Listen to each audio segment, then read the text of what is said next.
Os colegas anteriormente falaram muito bem, né, das plantas, do uso, né, do uso da gastronomia, da essência culinária, da essência cultural das plantas e desse resgate, sim, por que não resgate dessas culturas, uma vez que a gente não tem nos mercados, a gente só tem aquelas tradicionais que a gente já conhece que tem componentes nutritivos, né? Nada se compara, por exemplo, a um aporte nutricional da Aeropronobis.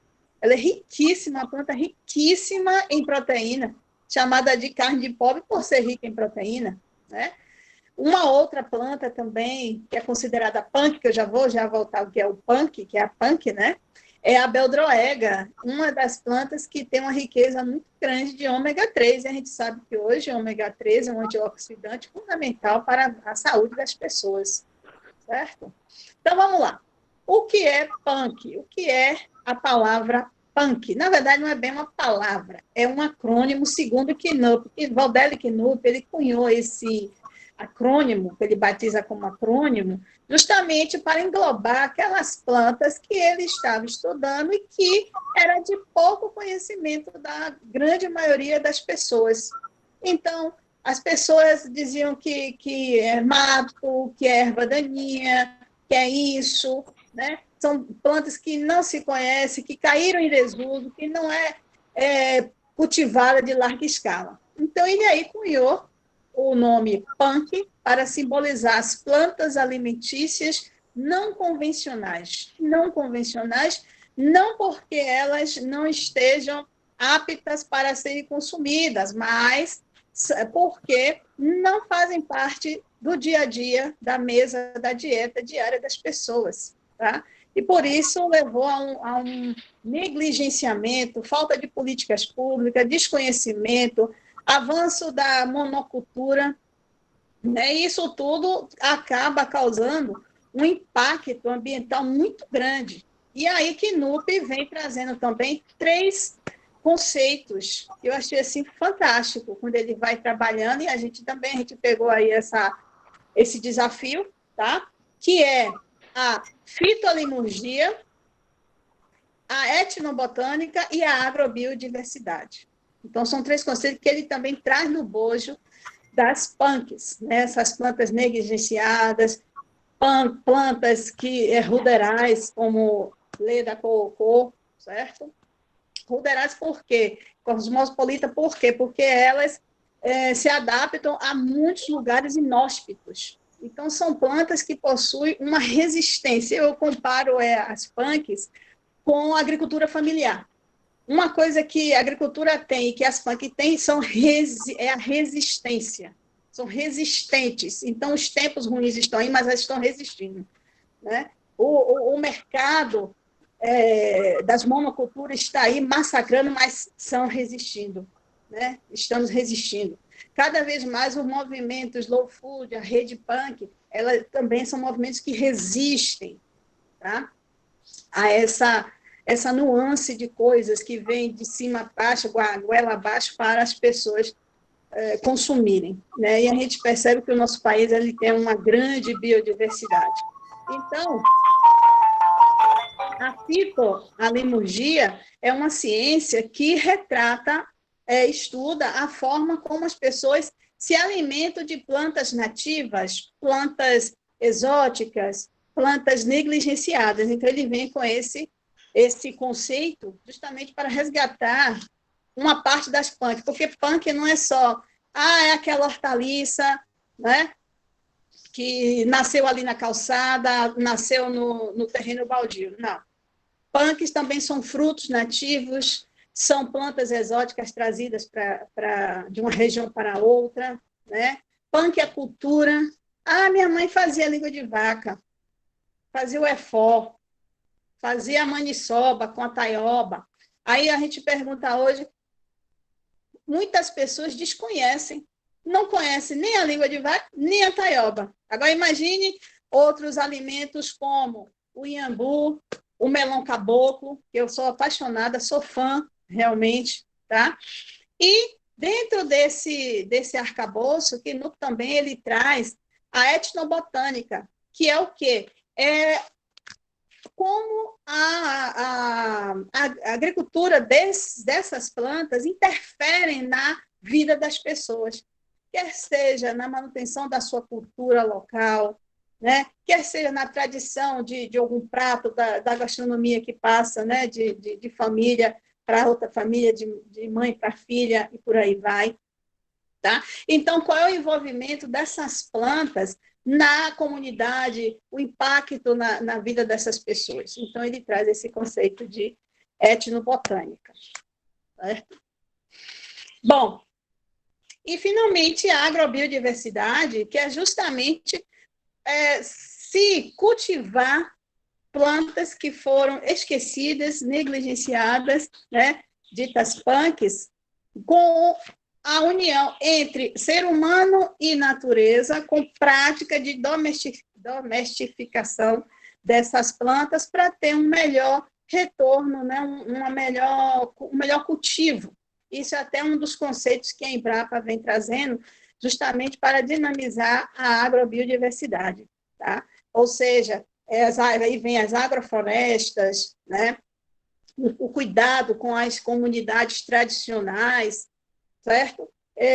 Como o Osvanildo colocou no início, hoje estamos na pandemia, o que tinha de gente procurando mastruz, porque a gente sabe que o mastruz, cientificamente, já foi comprovado, ele tem, sim, uma função, né, nos pulmões, ou seja, ele melhora a capacidade dos pulmões. Então, que tinha de gente procurando, a gente chegava assim, você tem mastruz? O que é isso?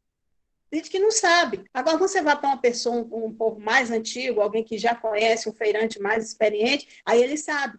Ele diz assim, olha, eu não produzo. Por que não produz? Porque não tenho demanda. E isso é triste, porque são plantas, como o mastruz, por exemplo, ela tem um aporte terapêutico muito bom, essencial, eu diria. E as pessoas desconhecem. E desconhece a tal ponto que está lá, por exemplo, roçando, entre aspas, um mato aqui na cidade, e aí retira o mastruz, retira o açapeixe, por exemplo, retira a língua de vaca. Beldrega nem se fala. As pessoas têm como mato mesmo, não é mato, despreza. Então, o único mecanismo que eu vejo que é para a gente começar a desmistificar, começar a quebrar isso, é a divulgação, é o fazer, é o resgate mesmo. Chegar assim e colocar, não existe somente alface, não existe somente couve, você tem aqui, taioba, você tem ora pronobilis, você tem beldroega, você tem caramoela, entendeu? Você tem uma série de plantas que dão show de nutrição. Né? Vários experimentos a gente tem aqui mesmo a UNEB, mesmo, através da professora Clícia, que é a minha orientadora do doutorado, nós fizemos vários tipos de ensaios, né, de laboratório com o hortelã, por exemplo, de borda branca.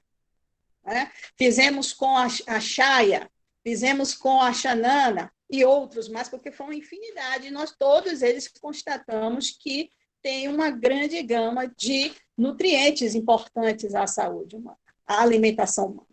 Né? E punk não é só vegetal, tipo hortaliças, como eu falei, por exemplo, a beldroega está classificada como hortaliça, a aura pronobilis, né? Mas nós temos também os frutos, vários frutos, tá?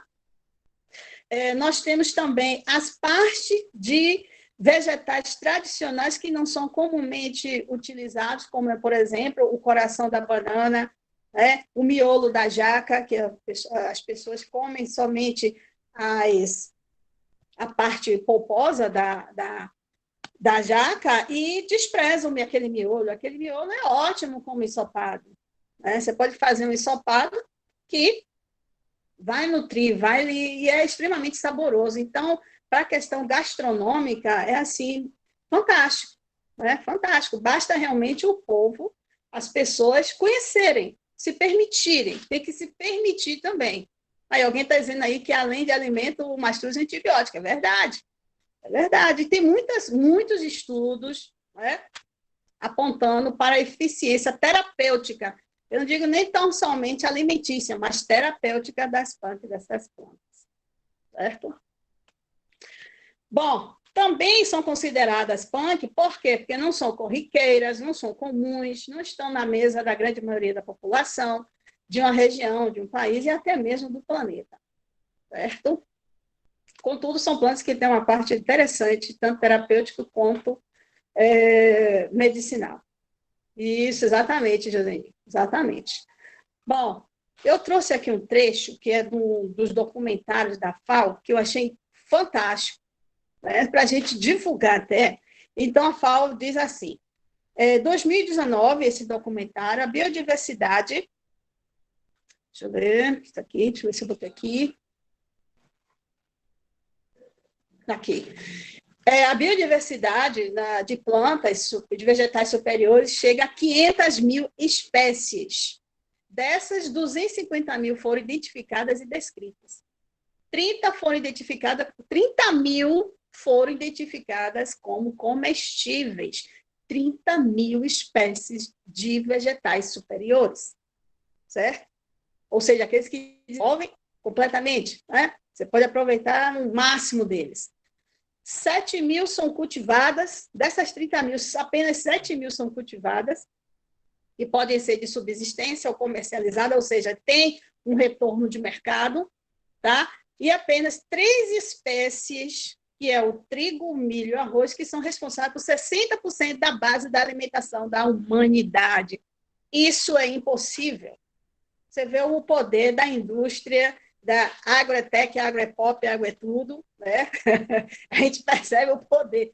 E como é que eu tenho 30 mil espécies diversificadas, que foram identificadas, 7 mil cultivadas e apenas 3, né, compõem 60%, porque depois ainda tem a soja, né, que vem aí atrás, e as outras leguminosas tradicionais. Mas a base são esses 3 apenas. Então, desperdício de tempo, de dinheiro, de florestas sendo devastadas, sendo acabadas, povos dizimados. Já tem um estudo mesmo, que eu gosto muito desse estudo, que é o de Bangladesh, que ele coloca que na época que a base da alimentação lá é o arroz. Na época que está inóspito, que está tendo as enchentes, etc., que não se tem o arroz, né? A comunidade se vale do consumo de punks. Né? Então, nós temos várias punks. Então, elas são, por elas serem cosmopolitas, ou seja, boa parte dessas plantas estão no mundo, né? Estão no mundo inteiro. E elas podem servir de base para minorar, né, a questão da insegurança alimentar. O trabalho mesmo aí de Laís, né, com essa questão da palma, o mandacaru, é extremamente saboroso. Eu comi já, foi pastel de palma. E não deixa nada a desejar para um outro pastel de carne, de frango, que seja, ele não deixa nada a desejar. Né? E isso foi bem interessante, essa degustação, porque permite que a gente verifique que temos várias possibilidades, abre o nosso leque da dieta alimentar. Então, é isso que se propõe, que a PAN, exatamente, é uma delícia, é mesmo. Né? E é isso que se propõe, esse estudar, esse avançar das punks. Além disso, não tão somente a questão alimentar, certo? Sim, e a FAO, só voltando ao ponto anterior, a FAO ainda coloca que o Brasil possui 45.941 espécies de planta nativa e estima-se que 5 mil, daqui do Brasil, dessas 45 mil, 5 mil sejam punk. Ou seja, a gente pode consumir tranquilamente, certo? Tranquilamente. É claro que tem que verificar a questão da toxicologia de determinadas plantas, né? Quais são os estudos efetivos que a gente tem hoje aqui, tá? Com isso, o Brasil é um país que concentra 20% da biodiversidade do planeta, e isso são vários autores, como Zanirato, o próprio Knupp, Camilo, de 2014 para cá, 2019. Né? Então, temos muitos estudos provando isso, e está na hora do planeta, do mundo, puxar as rédeas e voltar voltar ao que é mais natural, mais orgânico, o que é melhor para a saúde. E, infelizmente, essa biodiversidade acaba sendo ameaçada por uma série de fatores que a gente até conhece, né? São as grandes queimadas, a falta de políticas públicas para isso, a falta de divulgação, não seriedade, a presença maciça tanto da criação de gado como de monocultura que vem avançando nas áreas que não deveriam, as áreas nativas do nosso país, e por aí vai. E, para finalizar, o que é que a gente assim, propõe, incentiva, né, para que se tenha um maior conhecimento dessas plantas?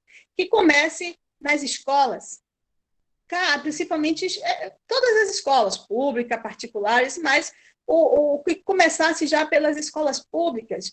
Todas as escolas públicas possuem, e eu digo isso com experiência, porque eu já passei, pelo menos aqui, nas de Salvador e também do interior, possuem um espaçozinho. Tá? Então, você pode fazer uma horta num canteiro, num pneu, num prato, você pode fazer uma horta. Né? Se tratar de punk, é mais fácil ainda, porque são plantas que são altamente adaptáveis. Ela não necessita de muita água. Você pega um hortelã de borda branca, coloca ele lá, deixa lá um tempão sem água e ele está lá resistindo.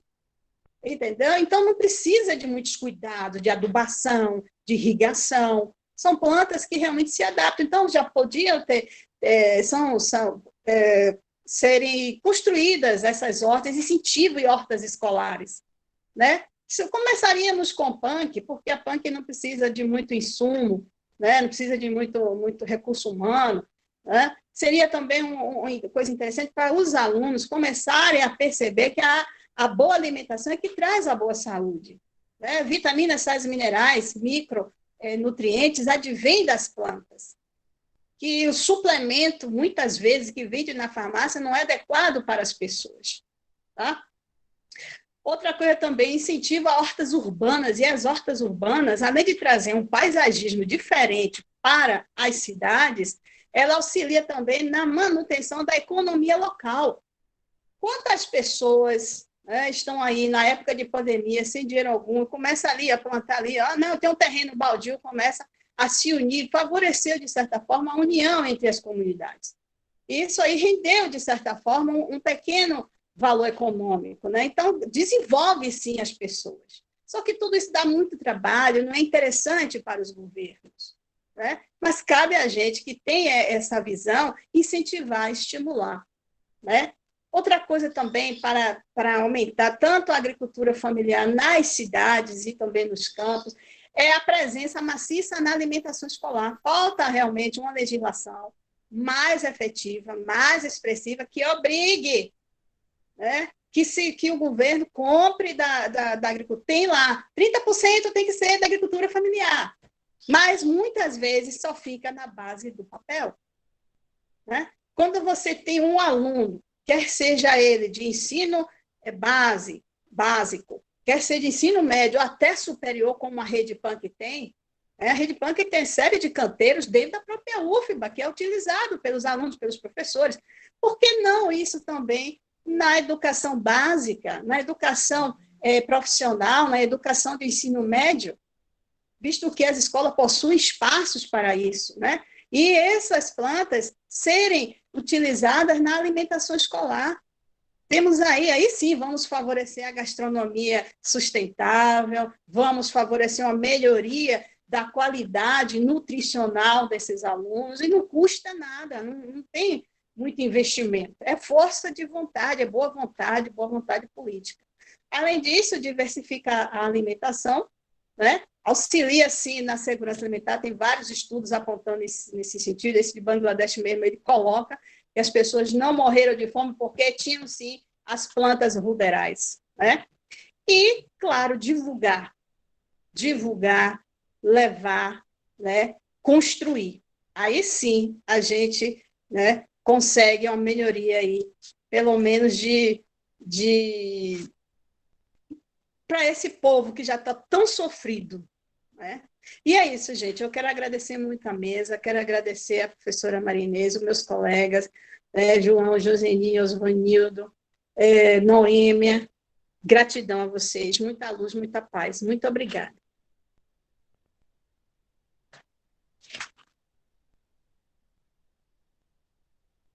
Cadê o MC?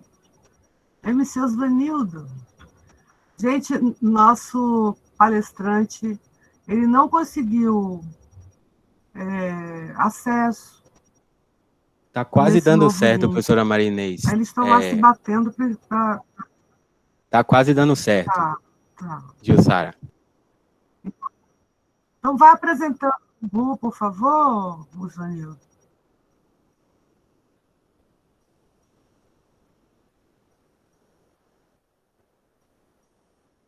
Tá sem som o seu.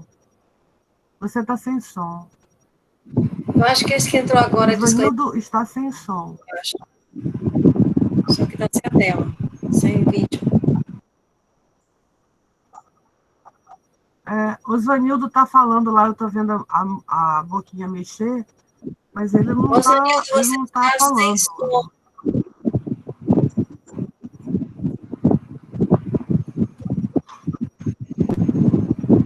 Abre o microfone.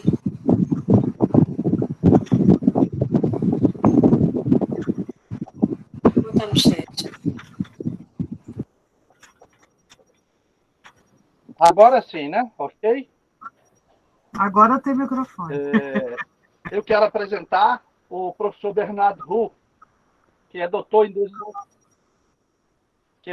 desenvolvimento agrário pela Universidade de Paris I, Panthéon-Sorbonne, formado em Ciências Econômicas na Universidade de Paris, Monterrey, formado em Engenharia Agronômica no Instituto Agrônomo de Paris, professor em Economia Agrária no Instituto Agrônomo de Paris, membro da École des Hautes Études Hispânicas em Madrid, pesquisador titular do Instituto Nacional de la Recherche Agronomique em Paris.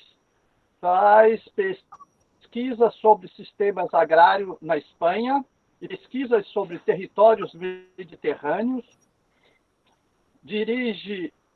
Trabalha na direção de pesquisas pelas universidades de Campina Grande, Recife, Rio, Porto Alegre. Tem estudos sobre desenvolvimento agrário em vários países, Quebec, Guatemala, Costa do Marfim, Irã e Algéria. Com a palavra, o professor Bernard Hu.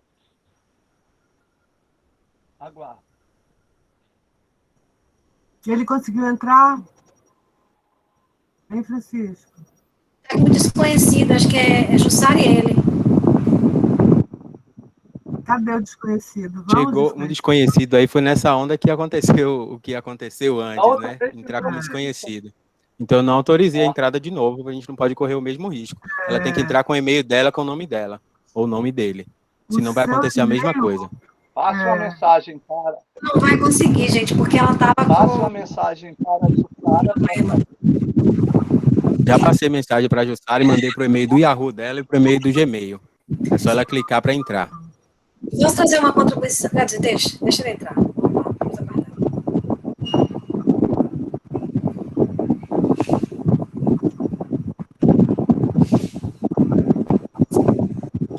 Lembra, Ivanilda? Ela falou de manhã que estava desconhecido o nome dela.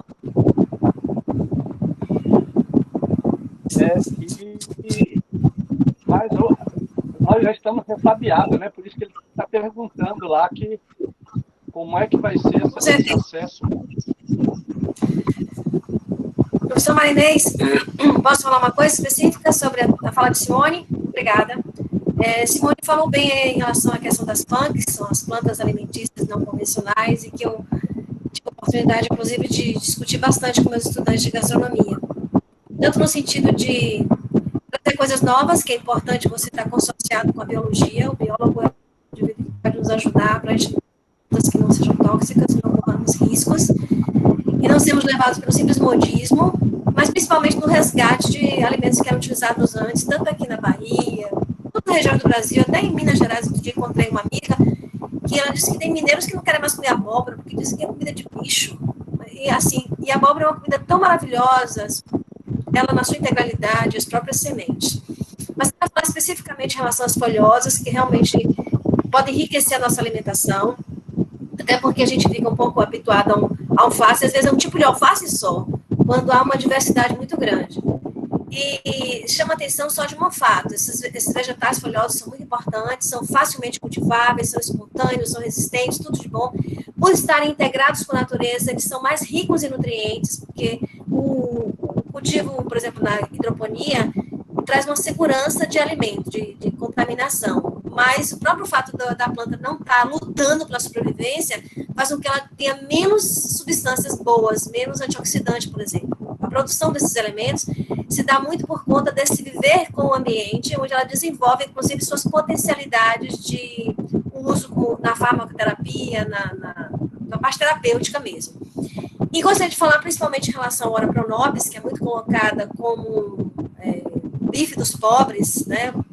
Mas a gente precisa desmistificar um pouquinho isso aí, porque todos os vegetais, eles têm, em média, entre 2% a 4% de proteína. E quero até desmistificar essa paixão que a gente tem pela proteína. A gente precisa comer muita vegetal, muita folhosa, muito alimento ligado com a terra. Eu sou vegetariana e sou suspeita para falar. Mas tenho que dar ênfase ao fato de que essas plantas todas, elas são um complemento na alimentação. Elas podem ter um lugar de protagonista muito bonito, eu gosto, já visto que vocês viram a mesa que eu fiz com a minha amiga aí, e eu acho que eles têm um protagonismo importante, mas as fontes boas de proteína são as leguminosas e os grãos. Por que aparece a Ora pronobis como rica em proteína? Porque os estudos acadêmicos são feitos com a planta desidratada, ou seja, sem a água. E isso traz a ela uma concentração maior de nutrientes, inclusive da proteína, elevando a proteína, porque os estudos são feitos com a planta desidratada, e não ela na sua forma natural.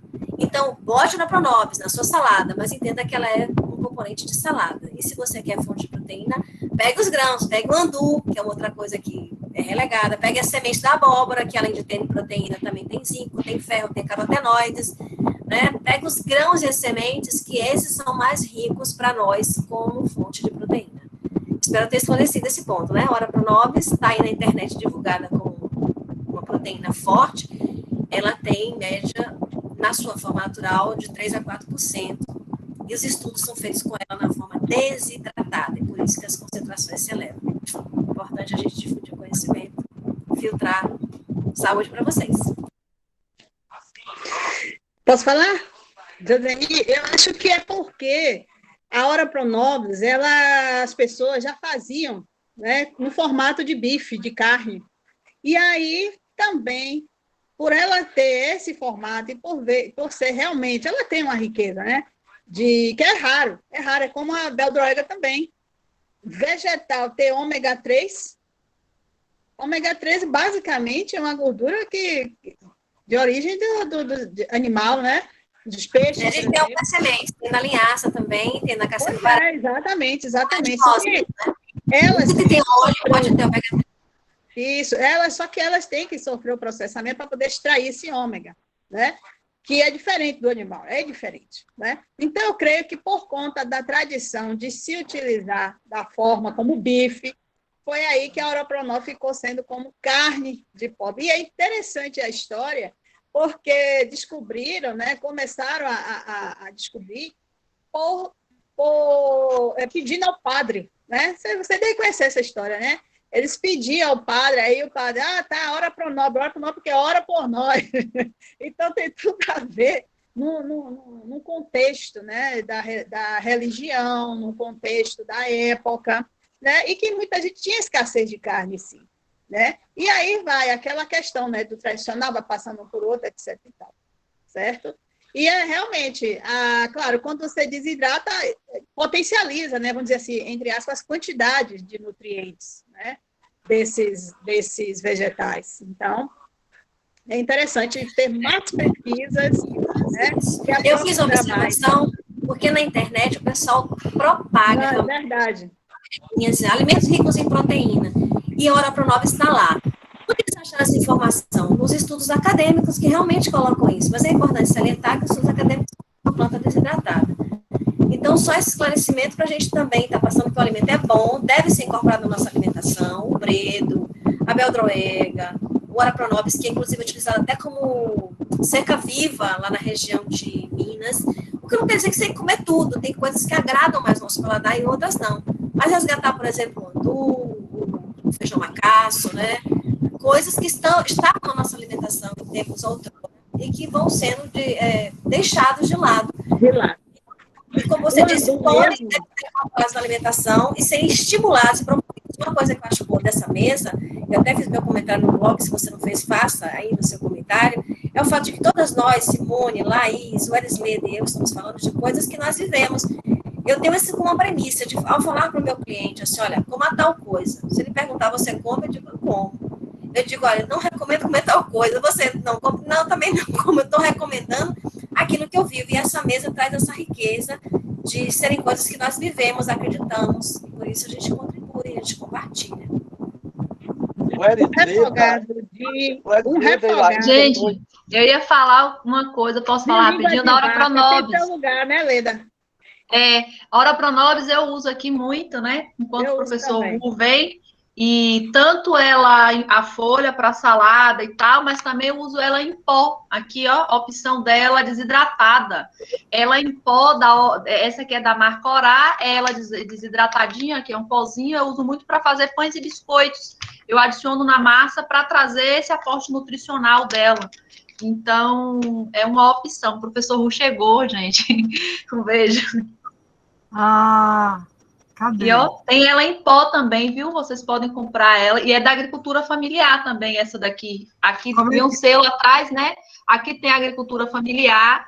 E ela é vegana, é orgânica. Tá vendo aqui? Esse aqui é o selinho da agricultura familiar aqui no Brasil.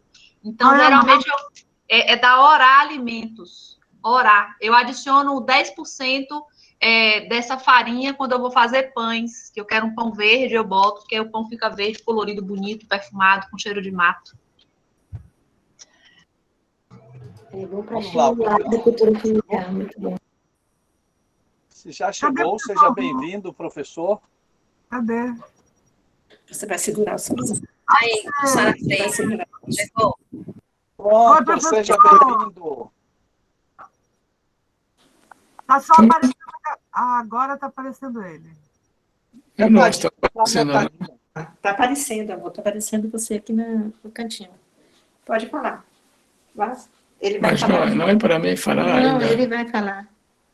Já. Professor, seja bem-vindo. Obrigado, mas temos que escutar Simone, não?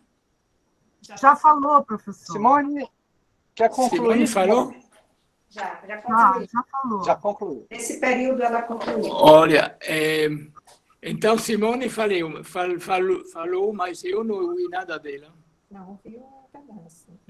Então, Osvanildo, você repite, eu tenho que falar agora, a minha intervenção é agora. A sua intervenção é agora, você quer que o professor quer que eu faça Já falou, Zanildo, manda ver. Já, né? Então, o professor, a Simone já falou, deu uma brilhante palestra para a gente. Agora nós estamos todos aguardando a sua fala. Tudo bem, obrigado. Obrigado. Então, parabéns para os palestrantes. Essas falas foram realmente interessantes. Eu acho que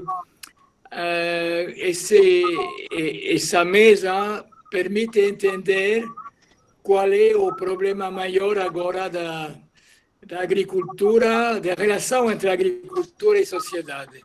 Por quê? Na verdade, nas últimas décadas, o sistema alimentar, agrícola e alimentar teve uma consequência terrível, né? Que foi separar completamente o ato de produzir da agricultura dos consumidores. Já até alguns consumidores desconhecem o que é o ato de produzir. E eles dispõem de um produto transformado pela indústria que não tem nada a ver com o produto original, com o que os agricultores fazem, né? Então, o que vejo é muito satisfatório aqui na Bahia. Vejo que tem uma uma reação da sociedade, pelo menos de alguns setores, uma reação em contra dessa situação. Por quê? Porque os agricultores que estão conscientes da situação e que querem modificar a forma de aproveitar o cidadão e produzir de forma diferente, esses agricultores precisam do apoio do consumidor da cidade. Por quê? Finalmente, os agricultores estão relacionados com o sistema industrial. Agora ele manda para conseguir matéria-prima, que é uma matéria-prima cada dia mais reduzida em biodiversidade. E essa indústria faz uma oferta para o consumidor que é muito simples, muito sintética. E o consumidor vai pelo mercado e encontra uma seleção de produtos muito reduzidos. E esse esquema é altamente prejudiciável para a agricultura, pelo menos para agricultores que querem fazer uma produção diferente. Então, eu estou ouvindo as falas, né, as falas de Joseni, de Larissa, de Wesley Linada, desculpa, mas é a primeira vez que estou escutando esse nome. Então, essas apresentações são muito positivas no sentido de dar a conhecer um movimento que está agora se desenvolvendo no seio da sociedade, da parte de consumidores das sociedades, que estão resgatando o que o sistema dominante teve que destruir para seu propósito, que é fazer cada dia mais benefício e trabalhar para fazer mais rentável o capital, mas esquecendo ou destruindo o capital, que não é o capital em dinheiro, mas que é um capital de conhecimento, um capital de tradições que vem do campo. Então, por exemplo, a fala de Laís foi muito ilustrativa desse nível de acabamento, não? De uma riqueza, a riqueza da caatinga, enquanto a um produto que realmente o sistema dominante não considera necessário nem útil, destrói. E na realidade antiga e agora com uma capacidade de recuperar, se revela ser uma riqueza, né? Uma riqueza grande.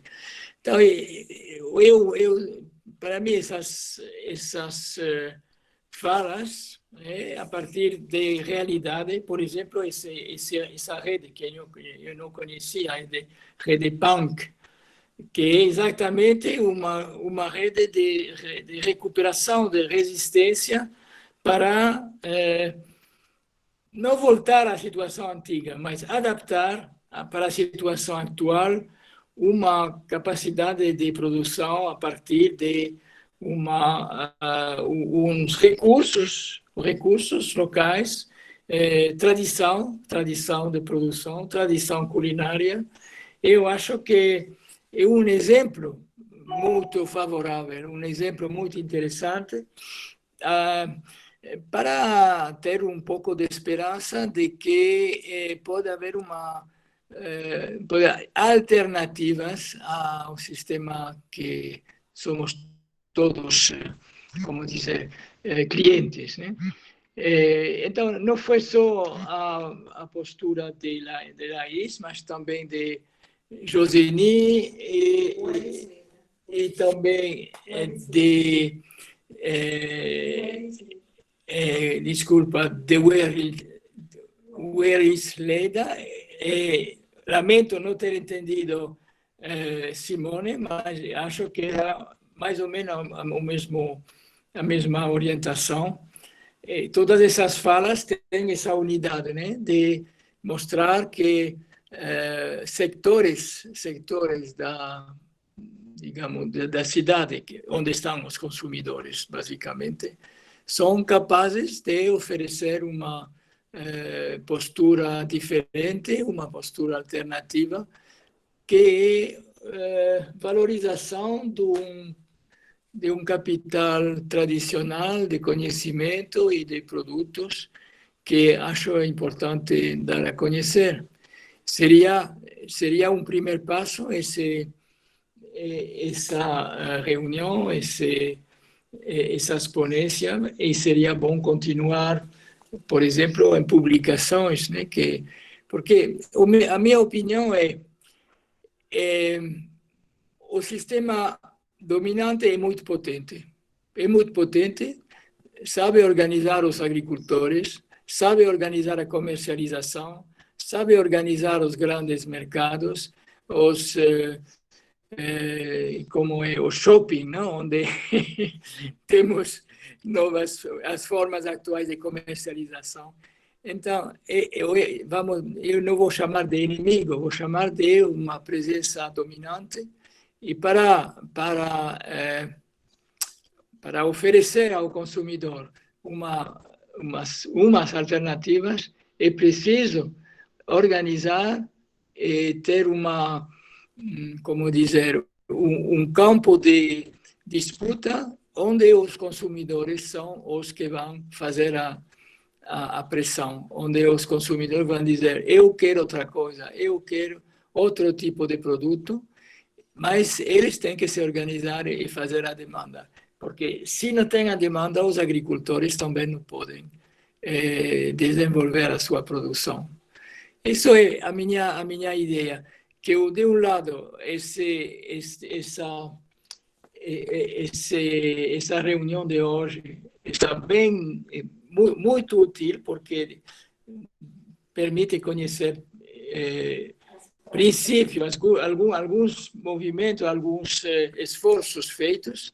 Agora, eu vejo que seria como uma semente para desenvolver esse movimento, para dar mais oportunidade aos sectores de agricultura que seguem esse objetivo de recuperação, de valorização dos seus produtos e dos seus conhecimentos. Assim vejo as coisas. Eu acho bom, como dizer, dar a conhecer esses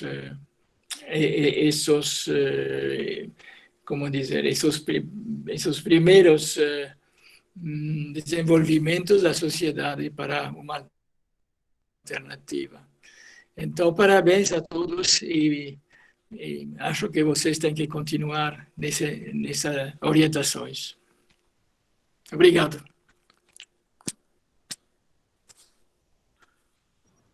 Obrigada, professor Hu. Sua análise bastante pertinente e que fez uma coisa, teve um efeito sobre mim muito importante, que é a certeza de que nós estamos fazendo alguma coisa pela difusão desse conhecimento. Que essas pessoas que nos assistiram hoje, que nos acompanham até agora, possam fazer parte dessa rede que precisa difundir essas ideias, difundir essas possibilidades, retomar as formas tradicionais de cozinhar, e uma alimentação saudável, um consumo consciente. Então, eu, como senhor, vejo que essa mesa atingiu seus objetivos e, como o próprio título dela assim, já nos remete para além da mesa, nos dá vontade de fazer coisas que nos coloquem em movimento na sociedade, para nos juntarmos, para fazermos parte ou da rede punk, ou da rede da Laís, né? A rede da Simone, né? E o que a Joseni vem fazendo, aprender muito mais sobre alimentos, sobre agricultura. Então, foi realmente uma oportunidade ímpar, e eu agradeço enormemente às palestrantes, ao professor Rui, sua consideração, e dizer que nós estamos sujeitos a esse tipo de situação em que existe uma milícia virtual, que está fazendo isso direto nas aulas da universidade, nas atividades da universidade. Não é qualquer coisa, é proposital, é montado, então vamos ter cuidado, vamos fazer uma divulgação, mas na hora lá da abertura do link, vamos ter cuidado, né? Vamos aprender aí como é que a gente pode se cuidar melhor. Então, obrigada, Francisco, obrigada a todo mundo, obrigada, Osvanildo. Com vocês, a palavra aí final. Eu já deixo aqui meu beijo, meu abraço e meus agradecimentos.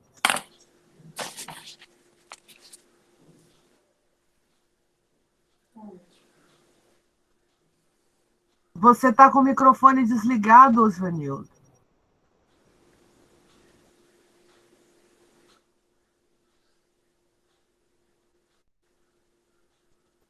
Continua desligado, amigo. Ele desligou o vídeo também. Oi, João. Me ouvem? Agora. Agora sim. Eu quero aproveitar essa manhã feliz, que eu estou encantado, e dizer que realmente é uma manhã de aprendizado. E eu anotei aqui que esse consumo consciente do campo para além da mesa é um aprendizado de resistência. As plantas mostram para a gente, né, que é através dos rizomas, da resiliência, da feira do seu guto, é que advém essas resistências necessárias que nós temos para viver até no dia a dia, nas pequenas coisas.